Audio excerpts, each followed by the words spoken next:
Cet épisode est sponsorisé par la Self.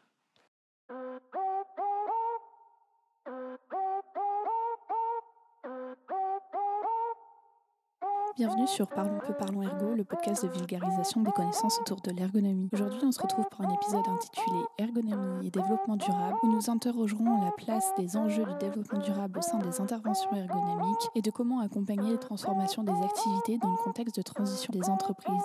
Au micro pour cet épisode, Eva Goulois et Antoine Rigolet.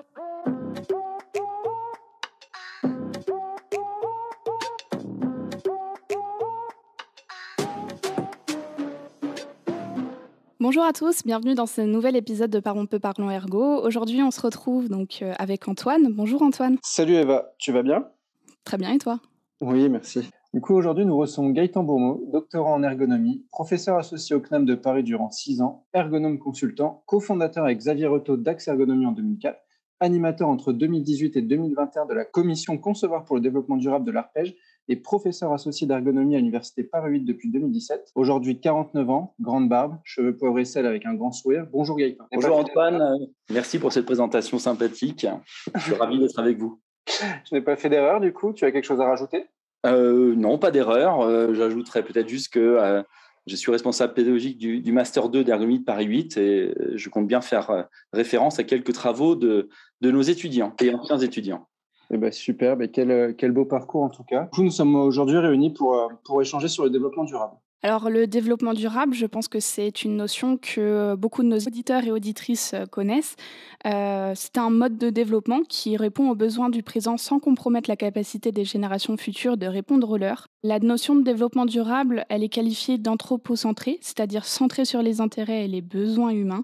La notion, elle s'est développée et elle implique notamment de repenser l'équilibre entre les piliers environnemental, social et économique. Je pense que tout le monde a bien en tête les 3 petits cercles qu'on peut retrouver un peu partout dans les schématisations du développement durable.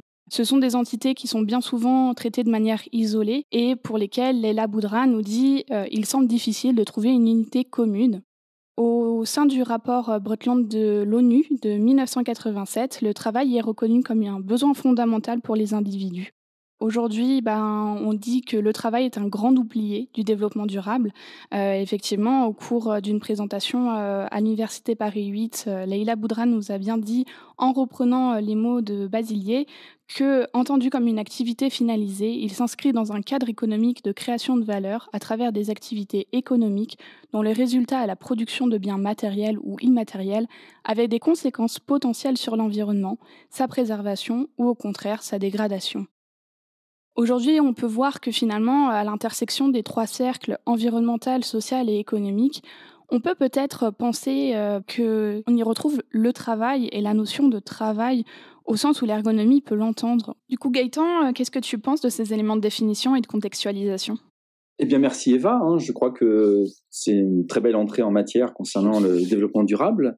Tu as proposé comme première définition une définition communément admise, reprise du rapport Brundtland de 1987, du nom de la présidente de la Commission mondiale sur l'environnement et le développement des Nations Unies. Et donc cette définition disait que le développement durable est un développement qui répond aux besoins du présent, sans compromettre la capacité des générations futures de répondre aux leurs. Ce rapport, d'ailleurs qu'on appelle très souvent le rapport Brundtland, a aussi un très joli titre que j'aime beaucoup, qui est « Notre avenir à tous ». Dans ce rapport, pour la première fois, étaient utilisés les termes développement durable, tout au moins la traduction française l'a posé comme ça, des termes Sustainable Development. Un débat s'est ouvert depuis plusieurs années sur la traduction française de durable versus soutenable. Le durable renvoyant à la cohérence entre les besoins et les ressources globales de la Terre à long terme et le soutenable en face de tensions qu'il s'agit de tenir. Tu l'as dit aussi, la place des êtres humains est au centre du développement durable. C'est tout au moins posé comme ça. Alors on pourrait se poser la question effectivement de quelle place de l'être humain. Est-ce que c'est une place sociale ? Tu l'as dit, Basilier, dans son ouvrage, nous précise bien que le travail est un grand oublié du développement durable. Ou est-ce les dimensions économiques ou écologiques qui priment ? Dans le rapport de 87, l'idéal de 87, comme c'est dit parfois, c'était à la fois une interdépendance de ces 3 piliers et un juste équilibre. On peut se poser la question avec la financiarisation notamment, d'une prédominance du pilier économique. On pourrait donc penser, dans la suite des travaux de Bazillet, de Leila Boudra, dont je reparlerai aussi aujourd'hui, que le travail, dans sa dimension sociale, doit prendre plus de place. Moi, j'ai aussi envie de poser la question de quelle serait une autre forme de déséquilibre socio-environnemental qui, évidemment, mettrait le côté économique de côté. On le voit, c'est un jeu entre ces 3 piliers et un équilibre plus juste à trouver. Peut-être aussi pour terminer, n'oublions pas que cette nouvelle conception de l'intérêt général appliqué à la croissance économique et reconsidérée à l'échelle mondiale est bien centrée sur la question de la croissance économique. Alors, dans le même temps, le développement durable, c'est pas une idée nouvelle pour l'ergonomie. Je pense que c'est un point important et qu'il faut rappeler de façon assez juste. J'ai repointé quelques dates. Le congrès de la Société d'ergonomie de langue française en 2005 s'était tenu à l'île de la Réunion et était intitulé Ergonomie et développement durable. C'était d'ailleurs le 40e congrès de la Société d'ergonomie de langue française, donc 2005. En 2008, l'IEA, l'Association internationale d'ergonomie, voyait apparaître un technical committee intitulé Human Factors and Sustainable Development, donc 2008. On pourrait aussi pointer la commission Concevoir pour le développement durable, dont tu parlais, Antoine, tout à l'heure dans ma présentation, que j'ai co-animée plusieurs années, qui a été initiée par Julien Guy-Bourdanche en 2015 et qui continue ses activités. J'ai aussi envie, enfin, de pointer la thèse de Leila Boudra, donc que vous avez déjà identifiée, et donc qui date de 2016, centrée sur la question de l'activité dans les centres de tri de déchets. Donc c'est évidemment pas une question nouvelle, des publications encore, et je crois qu'on pourra les partager dans ce podcast en bibliographie et cytographie.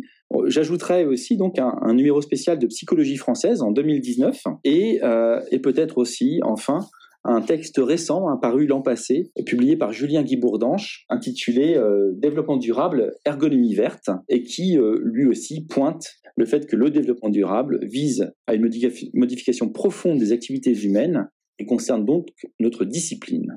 Avec tout ce que tu viens de dire, Gaëtan, concrètement, quelle est la place de l'ergonomie dans cette définition du développement durable ou soutenable? Et plus particulièrement, là, moi, personnellement, je sais que en tant qu'ergonome, je suis très sensible à tout ce qui est développement durable.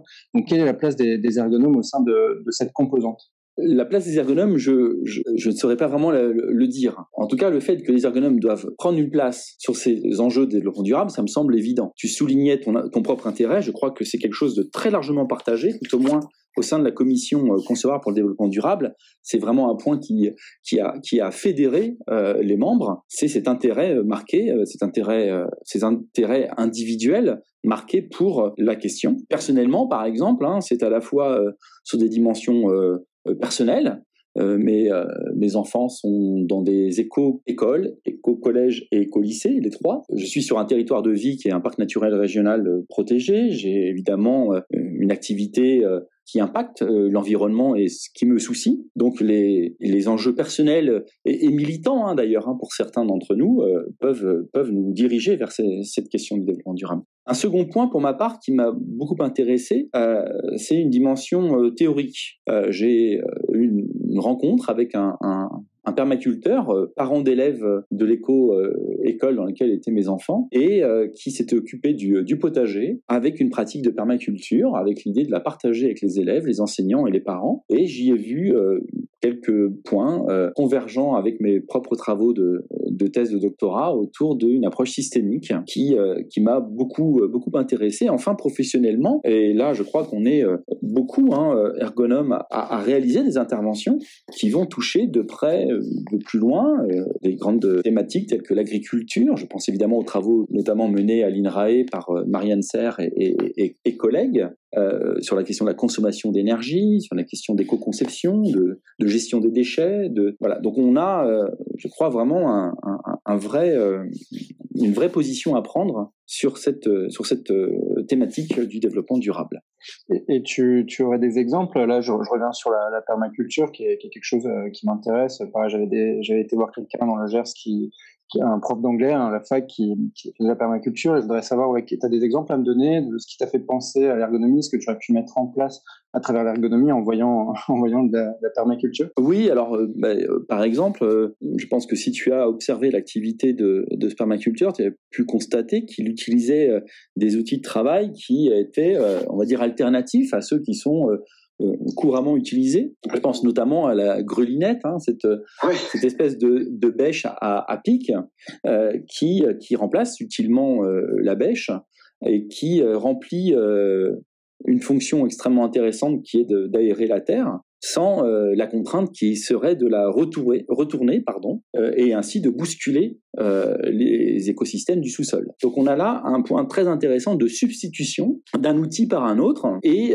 qui va conserver certaines fonctions, en mettre de côté d'autres qui sont considérées comme non cohérentes avec les valeurs et la connaissance du permaculteur pour atteindre finalement son objectif. Ok, ouais, je vois très bien maintenant. Et du coup, autre question, comment on peut alimenter nos propres interventions, nous, en tant qu'ergonomes, avec nos propres sensibilités à ces enjeux? Alors, je pense que là, tu ouvres des questions vraiment très importantes qui seraient finalement, quels sont les liens, c'est celle que tu me posais initialement, de ergonomie et développement durable. Alors, moi, j'en vois au moins dans deux sens. Peut-être le premier serait qu'est-ce que le développement durable amène à l'ergonomie. Alors, je pense que ce que serait, par exemple, une ergonomie au prisme du développement durable. Je pense que là, on a vraiment un point important qui est que on a des formes d'élargissement autour de l'activité, puisqu'on est sur une activité humaine productive, mais qui laisse des traces et sur laquelle on pourrait travailler de façon plus aboutie. Et second point, c'est que du coup, on peut intégrer des aspects environnementaux dans les cadres de réflexion sur notre propre pratique. Et puis, il y a un autre point que j'aime bien aussi, qui sont les paraboles, telles par exemple la parabole du colibri, qui est connue, que peut chacun faire sa part, et celle du nénuphar, qui sur un étang va doubler chaque jour, et qui du coup, lorsqu'il occupera la moitié de l'étang, il ne restera plus qu'une journée pour agir avant qu'il n'ait envahi l'ensemble. Moi, je trouve que c'est des paraboles qui sont intéressantes pour penser les questions de santé et de sécurité au travail, comme par exemple les troubles musculo-squelettiques, où c'est parfois tardivement que les actions s'engagent. Donc on est ici du côté de qu'est-ce que le développement durable, ces principes qui peuvent apporter à l'ergonomie. Alors, évidemment, le second point, c'est qu'est-ce que l'ergonomie peut apporter au développement durable. Je pense que là, il y a beaucoup de choses sur lesquelles on doit être confiant. On a la capacité d'analyser de manière très micro l'activité et ainsi de renseigner et d'accompagner des projets plus larges. On a aussi l'habitude de dialoguer à plusieurs niveaux, micro, méso, macro, qui font qu'on a les moyens, là, de non seulement s'appuyer sur le micro, mais pour transformer les choses, transformer les organisations et dialoguer avec les acteurs. Il y a la notion de substitution sur laquelle j'ai par exemple moi travaillé dans mon cadre de thèse de doctorat, et que l'exemple de la grelinette et de la bêche dont je parlais tout à l'heure me semble être intéressant aussi pour penser cette question-là. Enfin, je pense à des travaux menés par Anne Battionneau-Tillon sur l'approche transitionnelle qui nourrit très largement nos réflexions autour de qu'est-ce que la transition, par exemple la transition écologique, et dans quelques cas les reproches qu'on peut faire aux sujets qui sont engagés dans des transitions écologiques de contradiction, par exemple. Le fait d'être vigilant sur son alimentation, mais de se déplacer avec son véhicule, par exemple, pourrait être proposé comme des contradictions intenables, insatisfaisantes. Anne Battionneau-Tillon montre que ces contradictions, elles sont normales, c'est ordinaire, et que c'est une phase amont avant de trouver une forme de nouvel équilibre. Donc je pense que le dialogue ergonomie et développement durable est à soutenir et que les ergonomes peuvent s'y glisser. Et du coup, Gaëtan, si une entreprise nous appelle pour une intervention, est-ce que nous, on peut agir via le prisme du développement durable sans que l'entreprise en fait en ait conscience, nous les demander? Est-ce qu'on peut les sensibiliser à cette composante? Comment on doit faire concrètement?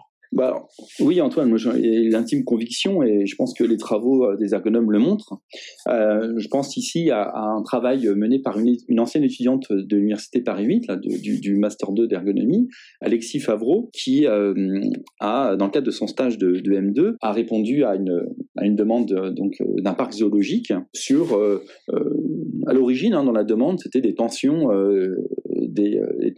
entre personnels, et l'idée de les accompagner et de les réduire. Et en fait, Alexis a montré qu'une large partie des tensions qui étaient formulées dans la demande se jouaient entre le personnel de restauration et le personnel qui s'occupait de la gestion des déchets. Et notamment que derrière une politique verte, une politique de bonne gestion des déchets humains, des déchets des visiteurs, eh bien, il y avait un réel du travail derrière, avec beaucoup d'empêchements de bien faire ce travail-là. Je pense par exemple au fait que le verre était couramment jeté dans la poubelle dans la poubelle de tout venant. Je pense au fait aussi que les cartons qui devaient être bien triés par la restauration pour répondre à des exigences de conformité pour leur recyclage, traînaient au sol, baignaient dans les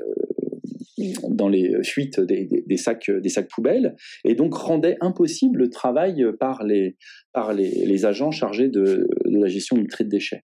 Ce qui est intéressant aussi dans ce que Alexis a pu montrer, c'est qu'on était dans une organisation qui demandait à ce que les déchets soient justement et bien triés pour du recyclage, et que les agents le demandaient aussi, mais qu'il y avait une forme d'impossibilité à atteindre cet objectif, ce qui finalement venait percuter les valeurs de ces agents et ajouter ou expliquer les conflits avec leurs collègues.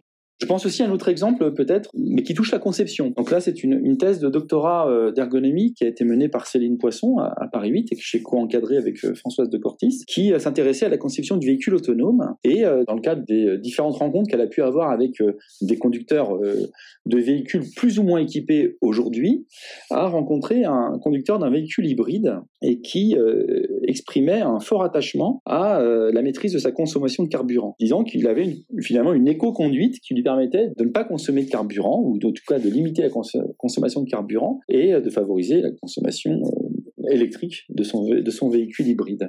Dans les recommandations pour la conception du véhicule autonome, pointées et proposées par Céline Poisson, il y a vraiment une fonctionnalité importante d'un mode éco qui finalement entraîne une conduite du véhicule autonome respectueuse de cette valeur exprimée largement par le conducteur, visant à consommer de façon limitée le carburant. Donc je pense que là, dans ces deux exemples-là, il n'y a pas de demande focalisée sur la thématique du développement durable, mais à travers la compréhension, l'analyse de l'activité des agents, l'activité de ce conducteur, il y a une mise à jour finalement qui sont les motifs, les valeurs des sujets et des opérateurs sur lesquels nous, on peut, avec ces outils d'analyse, on peut rendre compte aux décideurs dans une phase de conception, à la direction, dans le cadre du parc zoologique, de repères pour une conception, de repères pour un travail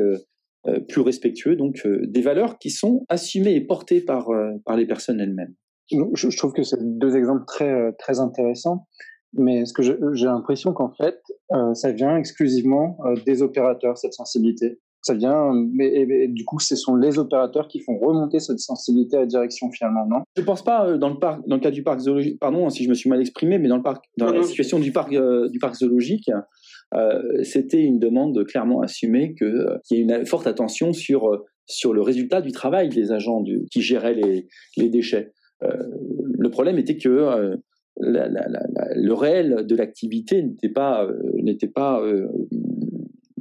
perçu, et de fait que les solutions qui avaient été mises en place par la direction n'aboutissaient pas aux résultats escomptés. Ils étaient au contraire extrêmement satisfaits de voir que derrière cette intervention en ergonomie, des pistes pour un travail plus respectueux de cet engagement fort du parc allaient pouvoir être tout au moins, j'allais dire mise en œuvre, mais tout au moins recherchée. Peut-être je pense aussi à un autre exemple qui peut être intéressant, et c'est une thèse de doctorat d'ergonomie encore de Tabata Thiebo-Rezzoni à Lorient, qui porte sur un projet de conception, un projet européen d'ailleurs, un projet de conception de filets de pêche biodégradables. Et donc là, on est vraiment dans une demande qui vient pas nécessairement des pêcheurs, même si bon nombre d'entre eux, j'ai cru comprendre, manifestent évidemment un souci réel vis-à-vis d'une possible pollution des mers avec les filets dérivants, et la pêche fantôme, qui est finalement la pêche résiduelle liée aux filets dérivants. Et donc une pêche évidemment pas utile en plus du fait des désastres qu'elle peut engendrer. Donc voilà, on est typiquement sur une demande de conception.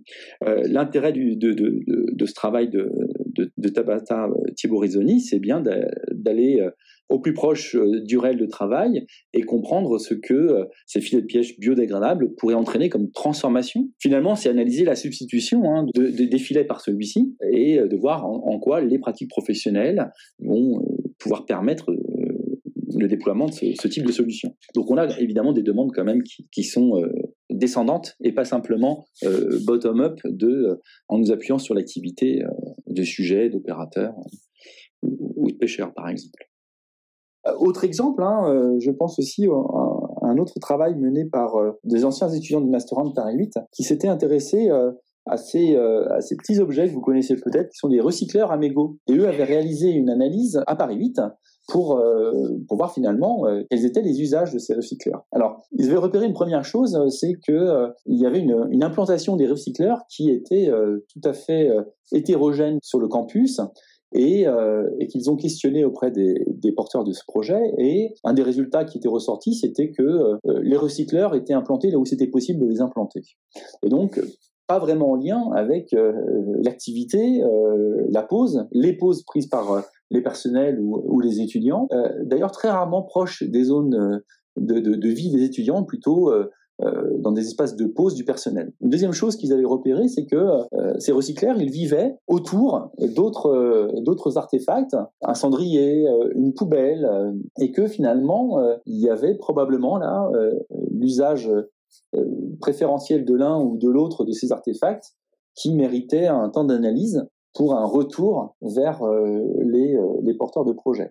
Donc là, vraiment, c'est encore une réponse, Antoine, à cette question de qu'est-ce que l'ergonomie peut apporter sur de tels projets. Ça a vraiment permis aux porteurs de ce projet d'envisager, de regarder les choses de façon nouvelle, avec, j'allais dire, une approche centrée activité de ce produit nouveau qui était les recycleurs à mégots. Toujours nos étudiants de Master 1 s'est intéressé à un événement important qui se réalise à l'Université Paris 8, comme dans d'autres universités, je sais notamment, il me semble qu'à Nanterre c'est le cas, mais je sais à Paris 13 aussi, c'est le pâturage des moutons. Alors concrètement, il y a des moutons qui viennent à l'université, je ne fais pas du tout de blague en disant ça, et qui pâturent sur une zone herbée du campus. Alors, un projet superbe qui cherchait aussi à la rencontre, qui cherchait à ce que finalement les étudiants rencontrent cette activité de pâturage, rencontrent les moutons, rencontrent les bergers autour, et l'idée aussi était que finalement ces animaux viennent prendre place quand même à travers une transhumance, viennent prendre place dans la ville et exister dans un campus universitaire.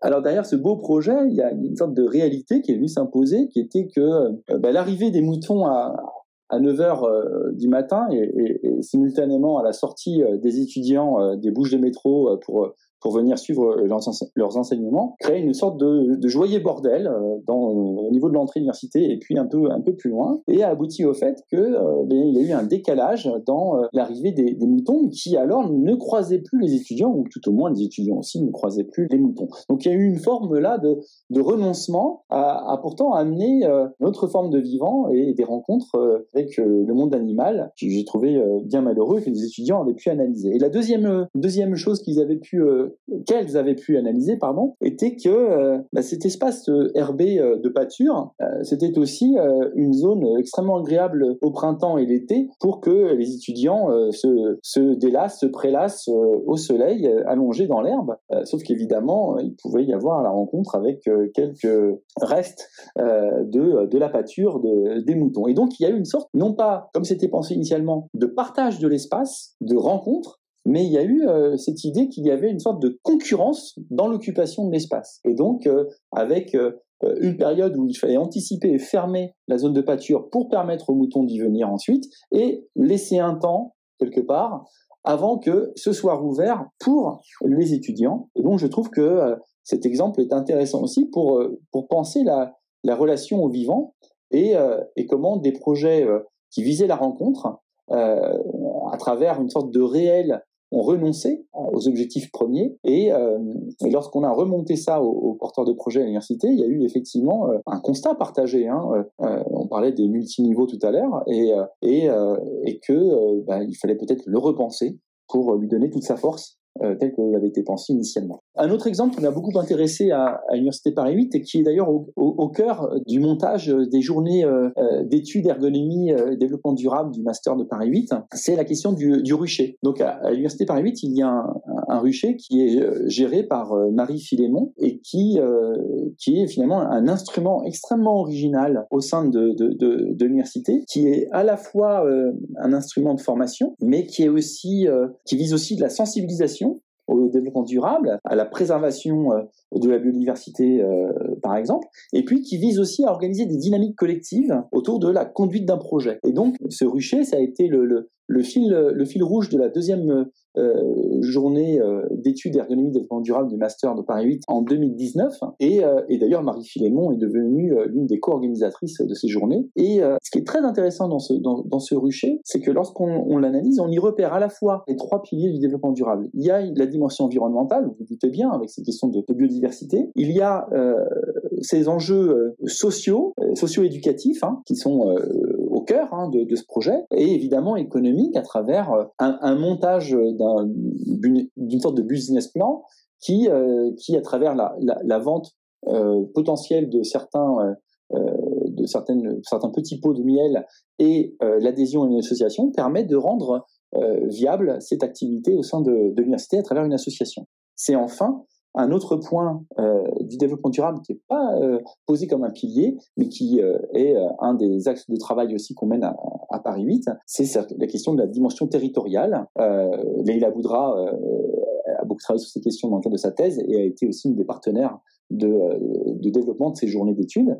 Et donc, on a vraiment là le territoire de l'université qui accueille ce rucher, mais vous voyez bien aussi tout ce que j'ai pu dire tout à l'heure avec les moutons, où je pourrais même vous parler aussi de cette promenade des abeilles, qui est un projet qui a été mené visant à réintégrer du végétal à l'université et permettant l'activité des abeilles du rucher. Merci Gaëtan pour tous ces éclairages. Plutôt sur un autre axe qu'on voulait développer dans le podcast aujourd'hui, c'était de se questionner sur comment accompagner les transformations des activités dans le contexte de transition vers le développement durable des entreprises. Et du coup, je me questionne sur ce sujet des usages, donc sur le filet de pêche, on en a parlé, sur la voiture autonome aussi. Ça me fait penser alors dans une autre dimension, mais aux travaux de Myriam Fréjus qui travaille sur la consommation énergétique et donc sur l'usage qu'on peut avoir en dehors des entreprises du travail qui est fait des concepteurs. Est-ce que ça reste de l'ergonomie de l'activité et du coup, comment est-ce qu'un ergonome peut être attendu sur les questions d'usage, du coup, en dehors du champ de l'entreprise ? Oui, j'ai aucun doute que c'est bien de l'ergonomie et de l'activité. Je connais un peu les travaux de Myriam Fréjus, qui avait été invitée à une journée de la Commission consortiale pour le développement durable et qui nous avait bien dit qu'il n'y avait pas de comportement de maîtrise d'énergie, mais bien des actions qui les intègrent totalement. Et je trouve que c'est très intéressant de penser comme ça, qui est que finalement, vous savez, les éco-gestes ou l'invitation à penser des comportements responsables, qui sont des formes très banalisées d'injonctions, résistent complètement à l'activité réelle. À l'inverse, Myriam Fréjus cherche à analyser l'activité des usagers dans les foyers, par exemple, et à repérer des critères de conception qui vont intégrer dans l'activité ordinaire des personnes la possibilité d'avoir une maîtrise de l'énergie. Et donc là, on est vraiment sur une approche qui est fondamentalement celle de l'ergonomie. Moi, je connaissais un peu les low-tech qui vient en contre-courant justement à tout ce qu'on entend autour du fast fashion notamment, mais bon, alors pas que. J'ai récemment découvert qu'il y avait des travaux là-dessus et je trouve ça intéressant justement de ce côté plus usage que activité de travail tel qu'on l'entend partout lorsqu'on parle d'ergonomie. Est-ce que tu peux nous en dire plus ? Concernant les low-tech, Eva, il y a un travail extrêmement intéressant qui est disponible sur le net, que vous pouvez lire, qui est un rapport produit par Clément Collin et Antoine Martin du Low-Tech Lab, qui montre plusieurs exemples, d'ailleurs extrêmement intéressants, toilettes sèches et autres. Et j'ai personnellement pu travailler sur un projet avec une grosse ambition low-tech, même si elle était un petit peu déçue. Je travaillais avec une collègue donc, qui est maîtresse de conférence à l'université Bretagne occidentale, Magali Pro, sur la conception d'un urinoir pour femmes.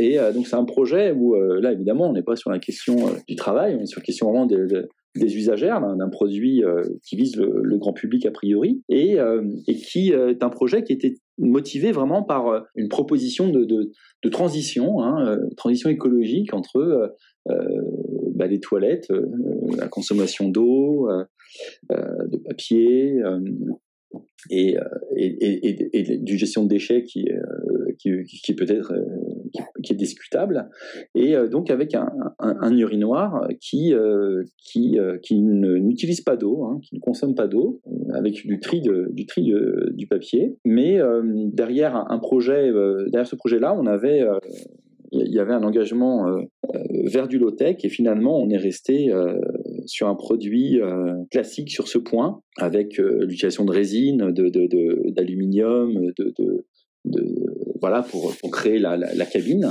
et la cuvette. Et pourtant on avait comme situation de référence analysé des toilettes sèches, un peu comme Clément Collin et Antoine Martin, et on avait vraiment vu la force de ces produits qui étaient modulables, qui étaient recyclables, qui étaient durables, qui pouvaient être empilés pour le transport dans les camions. Donc on peut aussi voir que, évidemment, comme tout autre projet, même lorsqu'il s'inscrit dans cette dimension low-tech, des réussites ou d'autres un peu moins. En tout cas, ce rapport dont je vous parlais est vraiment une source pour nous tous pour penser autrement. J'ai aussi un exemple autour d'une demande autour de la conception de jouets en bois, avec vraiment une grosse ambition d'innovation vers des jeux, par exemple, qui auraient pu être une sorte de balancelle pèse-personne. C'est toujours une contrainte pour les parents de peser les plus jeunes enfants, et là la balancelle finalement, balancelle en bois aurait pu un cheval à bascule, cheval à bascule pèse-personne qui finalement permettrait de pouvoir obtenir le poids de l'enfant à certains moments importants, ou bien aussi au moment de la séparation avec la tétine, un petit atelier de conception d'une boîte pour ranger la tétine, puis après peut-être l'oublier. Et qu'est-ce que ça veut dire pour nous en tant qu'ergonomes dans nos pratiques, dans nos méthodologies ? Est-ce que ça change foncièrement la manière de pratiquer l'ergonomie ? Mais je ne crois pas que ça change. On a toujours eu à traiter des demandes qui finalement nécessitaient, de notre point de vue, à être reformulées, comme on peut l'apprendre dans le cadre de notre formation, pour tendre vers un point de vue de l'ergonomie. Peut-être en nous appuyant sur un autre exemple, je vais répondre à ta question, Eva. J'ai été contacté par une collectivité territoriale il y a quelques années sur la question de la pénibilité du travail des agents de restauration scolaire. Je suis ni le premier ni le dernier des ergonomes à travailler sur cette question-là, où il peut y avoir plus ou moins de préparation ou pas, avec des liaisons froides de produits qui arrivent de traiteurs, et un constat qui était fait donc d'un travail exigeant. Donc on a accompagné cette demande et quelques temps plus tard, on a été recontacté par les mêmes demandeurs autour d'un projet d'une consultation liée au renouvellement de leur contrat avec le prestataire, et donc d'une consultation pour un approvisionnement en liaison froide visant à la fois la lutte contre le gâchis, mais aussi contre les déchets plastiques qui sont vraiment très importants dans ce type d'activité. Et avec l'idée de est-ce que supprimer le plastique est cohérent, ou tout au moins quel impact aurait cette suppression du plastique dans l'activité des agents que nous avions analysé précédemment. Alors l'objectif, c'est finalement de supprimer le plastique pour revenir à des bacs inox, mais qui sont lourds et qui auparavant étaient utilisés et étaient critiqués. Donc on voit ici que l'activité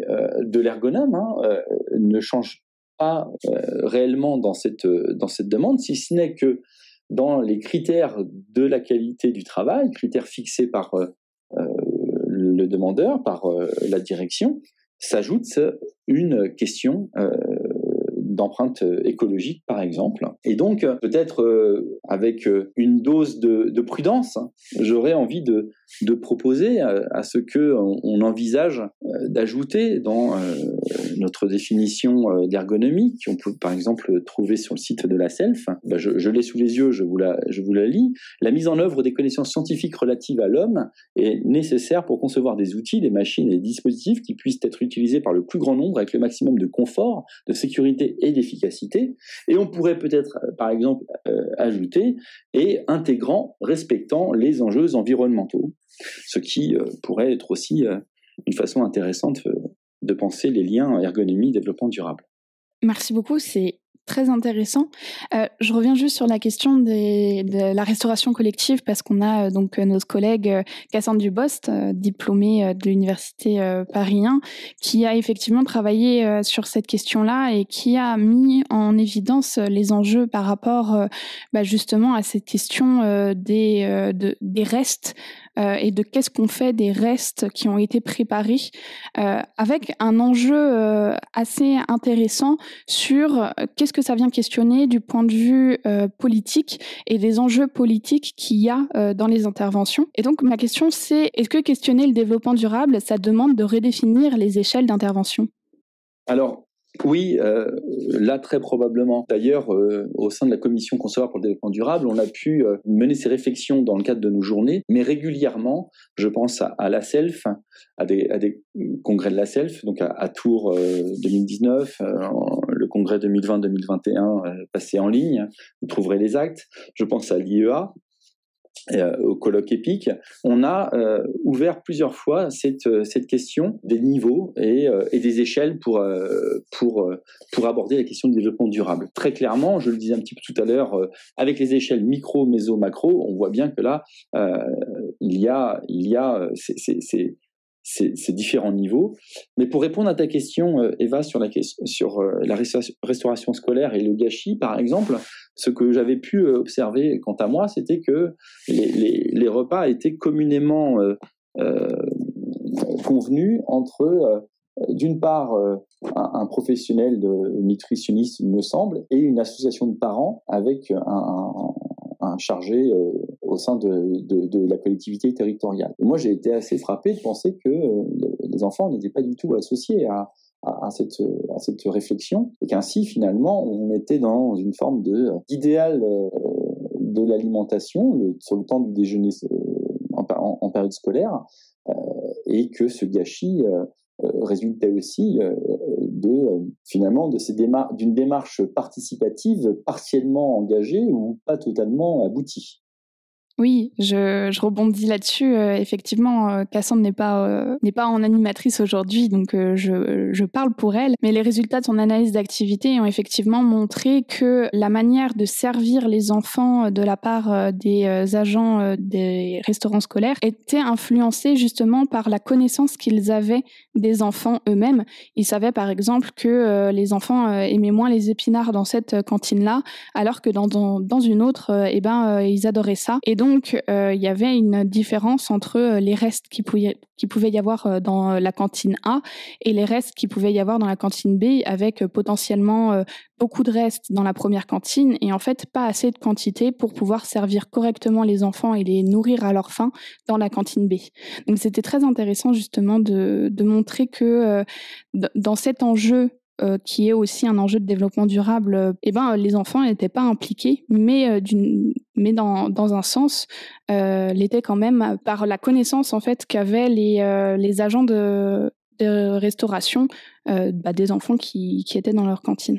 Eva, oui, je trouve que c'est un très bon exemple. C'est un peu ce que j'avais vu, mais j'aime beaucoup ce que tu dis du travail de Cassandre sur le fait de renommer gâchis par le terme reste. Ça me fait penser quand même au travail de Leila Boudra sur la question des déchets valorisables. Est-ce que c'est un produit, et avec cette question de quelle nature a le reste d'alimentation et qui ouvre finalement des perspectives de recyclage, de réusage de façon générale, qui me semble être quand même vraiment dans les fondamentaux des enjeux du développement durable. Sur ce point-ci, ça me fait aussi penser à un autre travail mené par une étudiante de l'Université Paris 8 qui s'appelle Romane Callot, dans le cadre de son stage de Master 1, dans une ressourcerie. Et donc on est là, à la fois, elle avait pu observer certains éléments proches du travail de ce que Leila Boudra avait pu repérer dans son travail autour et en lien avec la thèse de Bazillet dont on parlait tout à l'heure sur le travail grand oublié du développement durable, avec ses opérateurs dans les centres de tri. Elle avait pu voir finalement le travail dans cette ressourcerie qui cherchait finalement à redonner vie à certains produits mais qui finalement donnait à voir quand même comme résultat des conditions de travail exigeantes, difficiles aussi pour le personnel.